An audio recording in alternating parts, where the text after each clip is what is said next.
नमस्कार, आप देख रहे हैं सौगंध टीवी। आपके साथ मैं हूं रूबी सिंह चौहान। दिल्ली में अगले साल फरवरी से पहले विधानसभा चुनाव होने हैं, जिससे पहले सभी पार्टियां अपनी अपनी तैयारियों में जुट गई हैं। इसी बीच इस कड़ी में अब कांग्रेस ने अपनी पहली लिस्ट जारी कर दी है, जिसमें 21 उम्मीदवारों के नाम हैं। आपको बता दें कि इस लिस्ट में जो भी नाम है उसी के बारे में आज हम इस वीडियो में चर्चा करेंगे। हमारे सहयोगी चिराग जैन हमारे साथ जुड़ चुके हैं, जिनसे हम जानेंगे इस लिस्ट में कौन कौन शामिल है और कौन किस सीट से चुनाव लड़ने वाला है। शुक्रिया रूबी। सबसे पहले तो इस बात को समझना जरूरी है कि कांग्रेस पार्टी ने आगामी विधानसभा चुनावों में अपनी पहली लिस्ट जो है तब जारी की जब आम आदमी पार्टी के सुप्रीमो अरविंद केजरीवाल ने साफ कर दिया था कि अब हम गठबंधन नहीं करेंगे, अकेले दम पर सभी सीट्स पर इलेक्शन लड़ेंगे। कल शाम को AECC यानी ऑल इंडिया कांग्रेस कमेटी की बैठक हुई और उसमें दिल्ली के विधानसभा चुनावों को लेकर के गहन चिंता भी हुई और 21 उम्मीदवारों के जो नाम है वो घोषित कर दिए हैं। हाँ, तो मैं इस लिस्ट में लोगों के नाम पढ़ रही थी, किस किस उम्मीदवारों को नाम इस बार टिकट मिली है कांग्रेस की तरफ से। तो एक नाम इसमें बहुत बड़ा मैंने देखा, पूर्व CM शीला दीक्षित के बेटे संदीप दीक्षित को सीट टिकट मिली है इस बार। और बड़ी बात इसमें यह है कि इनको केजरीवाल के खिलाफ जो है मैदान में उतारा गया है। इसको लेकर क्या कहेंगे? बिल्कुल, अब नई दिल्ली सीट जो अपने आप में लाइमलाइट में रहेगी, क्योंकि नई दिल्ली सीट से जो है संदीप दीक्षित को कांग्रेस पार्टी ने मैदान में उतारा है।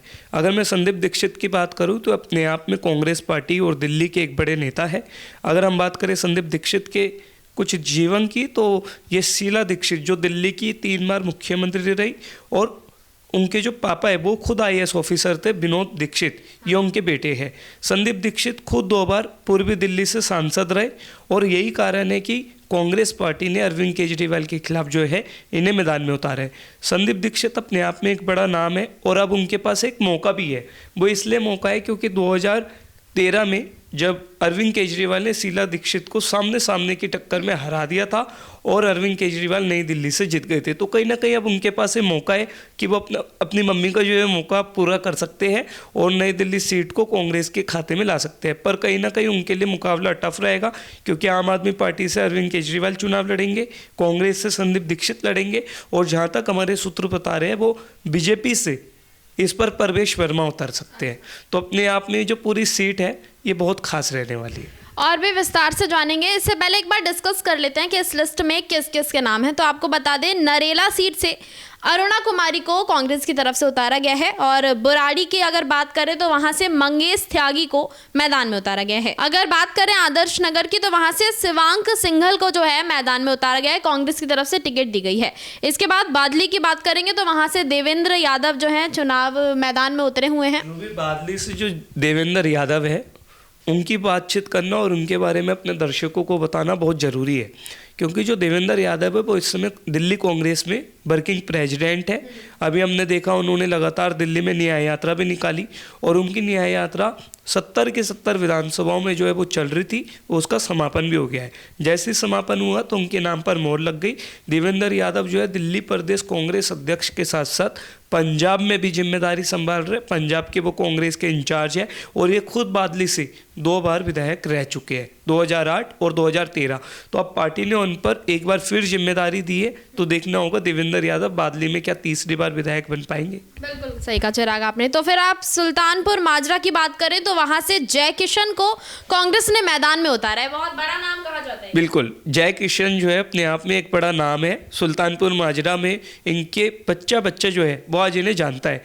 अगर हम जय किशन की बात करें तो 1993 से लेकर 2015 तक लगातार ये 5 बार वहाँ के विधायक रहे हैं, पर 2015 में आम आदमी पार्टी आ गई और अभी तक जो है वो वहाँ पर कायम है। सुल्तानपुर माजरा अपने आप में एक बहुत खास सीट है, क्योंकि ये जो सीट है लाइमलाइट में रहती है और अब जय किशन को फिर एक बार मौका दिया गया है, तो देखना होगा वो अपनी पुरानी हारों का क्या बदला ले पाएंगे या छठी बार विधायक बनकर के कांग्रेस पार्टी को एक गिफ्ट देंगे, ये देखना होगा। बिल्कुल सही कहा चिराग आपने। तो आपको बता दें, नांगलोई से रोहित चौधरी को कांग्रेस ने जो है मैदान में उतारा है इस बार। सालिमर बाग की बात करें तो वहां से प्रवीण जैन, वजीरपुर से रागिनी नायक। प्रवीण जैन के बारे में क्या कहेंगे?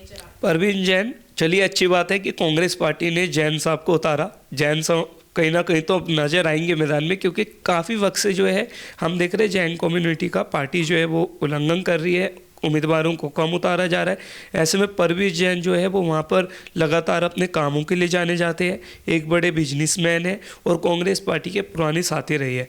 तो अब ऐसे में देखना होगा जब जैन साहब को जिम्मेदारी दी गई है तो वो कांग्रेस पार्टी को कैसे और किस तरीके से रिप्रेजेंट करते हैं, किन मुद्दों को लेकर के चुनाव लड़ते हैं और क्या जैन साहब भी खाता खोल पाएंगे, देखना होगा।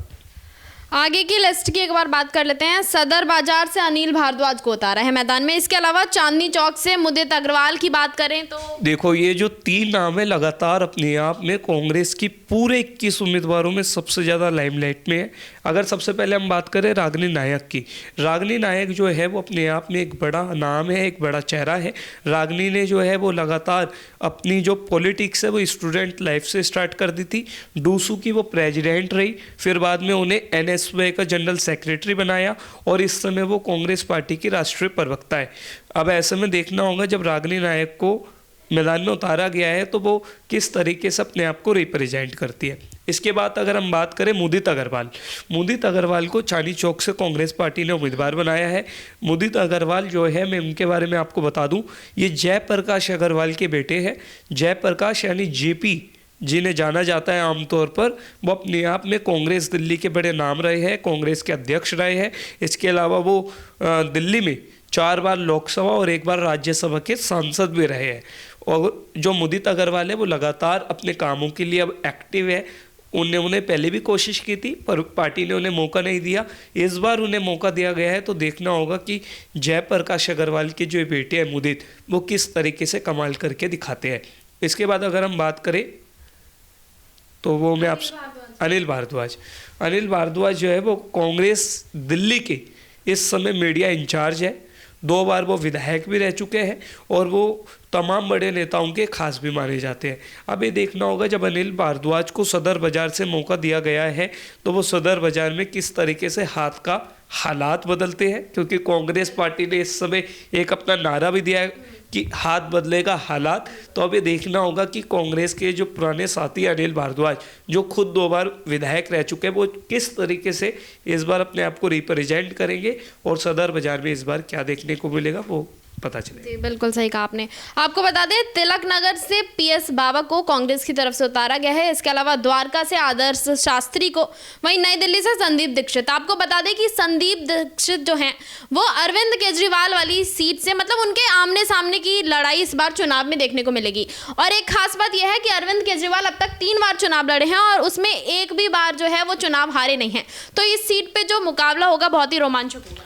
बिल्कुल। अगर पहले हम बात करें आदर्श शास्त्री की, आदर्श शास्त्री जो है वो अपने आप में बड़ा नाम है। अगर हम आदर्श शास्त्री की बात करें अपने व्यूअर्स को बताएं तो आदर्श शास्त्री जो है वो प्रधानमंत्री लाल बहादुर शास्त्री के ग्रैंड सन है, अनिल शास्त्री के बेटे हैं। यानी उनके जो पापा रहे हैं वो फाइनेंस मिनिस्टर थे और उनके जो ग्रैंडफादर है वो इस देश के प्राइम मिनिस्टर रहे हैं। आदर्श की अगर मैं बात करूँ तो रूबी, ये एप्पल कंपनी में काम करते थे। 1 करोड़ रुपए इनकी 1 साल की सालाना इनकम थी। उसे छोड़ करके पॉलिटिक्स में, पहले आम आदमी पार्टी में थे। आम आदमी पार्टी में ये द्वारका से 2020 में हार गए थे, पर उससे पहले विधायक भी रहे हैं और इस बार पार्टी ने इन्हें मौका दिया है। कांग्रेस पार्टी से इन्हें फिर उम्मीदवार बनाया। अभी देखना होगा आदर्श शास्त्री का जो बैकग्राउंड रहा है वो इतना स्ट्रॉन्ग रहा है कि पूरे देश में उसकी चर्चा होती है। अब आदर्श इस सीट पर कितनी जो है गहन उम्मीदवारी अपनी साबित कर पाएंगे वो देखना होगा। इसके बाद अगर हम बात करें संदीप दीक्षित की, संदीप दीक्षित जो है वो अपने आप में बड़ा नाम है। संदीप दीक्षित जो है वो 2 बार सांसद रह चुके हैं और इनका अपने आप में एक बड़ा नाम है। शीला दीक्षित इनकी जो 3 बार मम्मी मुख्यमंत्री रही वो अपने आप में लाइमलाइट में थी, आज भी उनके कामों की चर्चा होती है। अब संदीप दीक्षित को देखना होगा जब मैदान में उतारा गया है तो वो अपने फैमिली बैकग्राउंड के चलते कितना आगे आते हैं और कांग्रेस पार्टी को कितना फायदा पहुंचाते हैं। बिल्कुल सही कहा चिराग आपने। आपको बता दें कस्तूरबा नगर से इस बार अभिषेक दत्त को कांग्रेस की तरफ से जो है टिकट मिली है। अभिषेक दत्त जो है वो कांग्रेस पार्टी का एक पुराना नाम है लेकिन उभरता हुआ चेहरा है। अभिषेक दत्त जो है वो 2 बार निगम पार्षद है। इन्हें पहले पार्टी ने कस्तूरबा नगर से विधायक प्रत्याशी बनाया था पर ये हार गए थे। अब ये देखना होगा वो पुरानी हार को किस तरीके से रिप्रेजेंट करते हैं और इस बार किन मुद्दों को लेकर के वो जीत का दावा करते हैं। सही बात है। आपको बता दें छतरपुर की बात करें तो वहाँ से राजेंद्र तंवर को जो है टिकट मिला है, अंबेडकर नगर से जयप्रकाश को, ग्रेटर कैलाश से गर्वित सिंघवी को और पटपड़गंज की बात करें वहाँ से अनिल कुमार को टिकट मिला है। इस बार बता दें कि पटपड़गंज से अवध ओझा को टिकट मिला है, जो इससे पहले दिल्ली के पूर्व उप मुख्यमंत्री मनीष सिसोदिया की सीट थी। इस सीट के बारे में क्या कहेंगे चिराग? रूबी, जैसे आपने कहा आम आदमी पार्टी से अवध ओझा जो है पटपड़गंज में उम्मीदवार है, तो यही कारण है कि कांग्रेस ने भी अपने प्रबल दावेदार को मैदान में उतारा है। जो अनिल चौधरी है वो अपने आप में बड़ा नाम है। अनिल चौधरी जो है दिल्ली प्रदेश कांग्रेस के पूर्व अध्यक्ष रहे हैं, वो खुद विधायक भी रहे हैं। अब ऐसे में देखना होगा कि वो अवध ओझा को किस तरीके से टक्कर दे पाते हैं। पटपड़गंज के अगर हम बात करें तो पटपड़गंज में ज़्यादातर वोट जो है वो पहाड़ी समाज की भी है। वहाँ पर हमें देखने को मिल रहा है, सूत्र ये बता रहे हैं कि रवि नेगी जो है एक बार दोबारा मैदान में आ सकते हैं बीजेपी की ओर से। अब ये जो सीट है दिल्ली की सभी सीट्स में सबसे ज़्यादा लाइमलाइट पे रहेगी, क्योंकि पटपड़गंज में जहाँ एक और अवध ओझा आम आदमी पार्टी के उम्मीदवार है, वहीं कांग्रेस से अनिल चौधरी और बीजेपी से हो सकता है रवि नेगी हो जाए, क्योंकि रवि नेगी वो चेहरा है जिन्होंने 2020 में मनीष सिसोदिया के छक्के छुड़ा दिए थे, उनके पसीने छुड़ा दिए थे और मात्र 3000 वोट से ही उप मुख्यमंत्री जीत पाए थे। तो इसलिए ये जो सीट है अपने आप में खास चर्चा में है। कुछ उम्मीदवारों के नाम और बता देते हैं। सीलमपुर से अब्दुल रहमान को कांग्रेस ने सीट दी है, जो बहुत ही बड़ा चेहरा माने जाते हैं कांग्रेस का। बहुत बड़ा चेहरा तो है ही, लेकिन बहुत शतरंज वाला गेम भी खेलते हैं ये। मैं आपको बता दूं, ये सीलमपुर के आम आदमी पार्टी के विधायक थे और आम आदमी पार्टी में जब कुछ दिन पहले जुबेर चौधरी ने ज्वाइन की कांग्रेस पार्टी को छोड़कर, आम आदमी पार्टी ने उन्हें अपना कैंडिडेट बना दिया सीलमपुर से। यही कारण था कि इनकी अब टिकट कट गई। ये कांग्रेस पार्टी में रूबी मात्र 3 दिन पहले ही आए थे और कांग्रेस पार्टी ने इन्हें अपना उम्मीदवार बना दिया। तो अब्दुल रहमान जो है वो शतरंज भी खेलते हैं और वो राजनीति के चाणक्य भी सही समय पर साबित हुए, क्योंकि उन्होंने सही समय पर कांग्रेस पार्टी ज्वाइन की और कांग्रेस पार्टी के वो सीलमपुर से उम्मीदवार है। आखिरी नाम जो है वो इस लिस्ट में मुस्तफाबाद से अली मेहंदी का है, जो कांग्रेस के उम्मीदवार हैं। आपको बता दें इस लिस्ट के 21 उम्मीदवारों में आखिरी जो नाम है वो उन्हीं का है। अली मेहंदी जो है, इन्होंने वो कहावत सच कर दी, आया राम गया राम, क्योंकि अली मेहंदी पुराने कांग्रेस के साथी रहे हैं, पर कांग्रेस से कुछ वक्त से नाराज चल रहे थे। मैं आपको बताना चाहूँगा, जो अली थे इन्होंने सुबह आम आदमी पार्टी ज्वाइन की और फिर शाम को दोबारा कांग्रेस पार्टी में आ गए। तो आया राम गया राम थे, लेकिन पार्टी ने इन्हें जो है मौका दिया है दोबारा चुनाव लड़ने का। ये पहले एक बार चुनाव हार चुके हैं, दूसरी बार इन्हें मैदान में उतारा है। इनके जो पापा है वो खुद 2 बार विधायक रहे हैं, तो आखिरी नाम अपने आप में खास है। अब अली मेहंदी पर ये जिम्मेदारी रहेगी वो किस तरीके से रिप्रेजेंट करते हैं और इस बार क्या कुछ खास देखने को मिलेगा। जी बिल्कुल सही कहा चिराग आपने। आपको बता दें कि इस बार जो है कांग्रेस गठबंधन से चुनाव नहीं लड़ रही है। इससे पहले जो चुनाव लड़े गए थे, लोकसभा चुनाव जो हुए थे, वो आम आदमी पार्टी और कांग्रेस ने गठबंधन से लड़े थे। तो इसमें बीजेपी के जो दिल्ली बीजेपी प्रवक्ता हैं प्रवीण शंकर, उन्होंने कांग्रेस पर आरोप लगाया कि ऐसा हो सकता है कि कांग्रेस लास्ट टाइम पे जो है भाग जाए, एक होता है चुनावी मैदान से, या फिर दिल्ली में आम आदमी पार्टी से गठबंधन कर ले। क्या लगता है ऐसा हो सकता है? जो परवीन है इस समय बीजेपी में अलग अलग तरीके के बयान देते रहते हैं, ऐसा कुछ नहीं है। अब कांग्रेस पार्टी जो है वो अपने 21 उम्मीदवारों का चयन कर चुकी है, बाकी जो उम्मीदवार हैं उनकी भी चर्चा चल रही है। जल्दी अब हमें दिल्ली विधानसभा चुनाव में त्रिकोणीय मुकाबला देखने को मिलेगा, जहाँ एक और आम आदमी पार्टी है, दूसरी ओर कांग्रेस है, तीसरी ओर बीजेपी है। अगर हम बीजेपी की बात करें तो बीजेपी भी इस बार अपने आप को अच्छा साबित कर पाई है।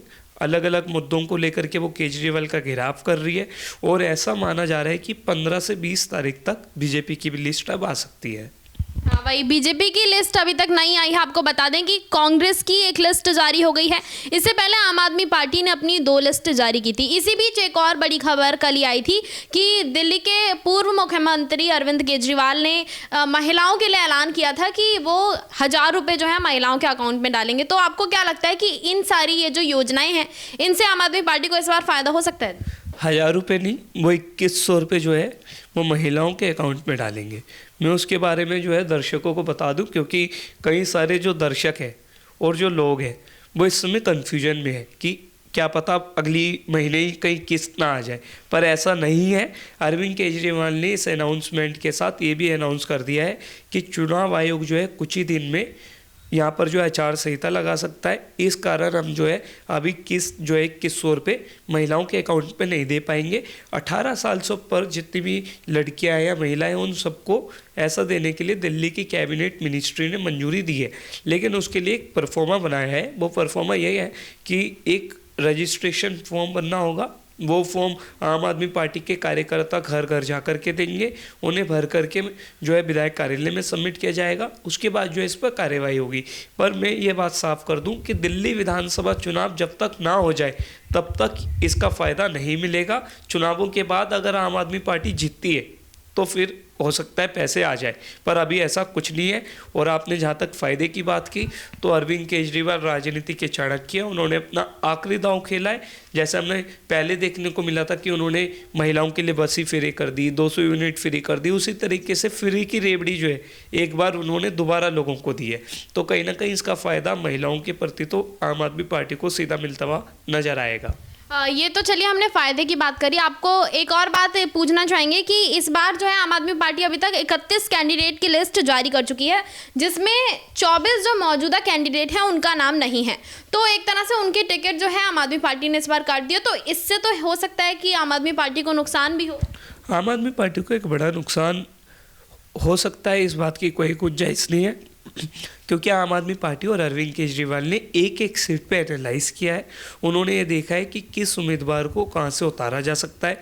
यही कारण है कि 24 उम्मीदवार का, जैसा आप बता रही है कि अब उनका टिकट काट कर किसी और को दिया है, तो इसका सीधा सा मतलब है कई बागी नेताओं को भी दिया है जो बीजेपी और कांग्रेस को छोड़कर आए थे, है ना।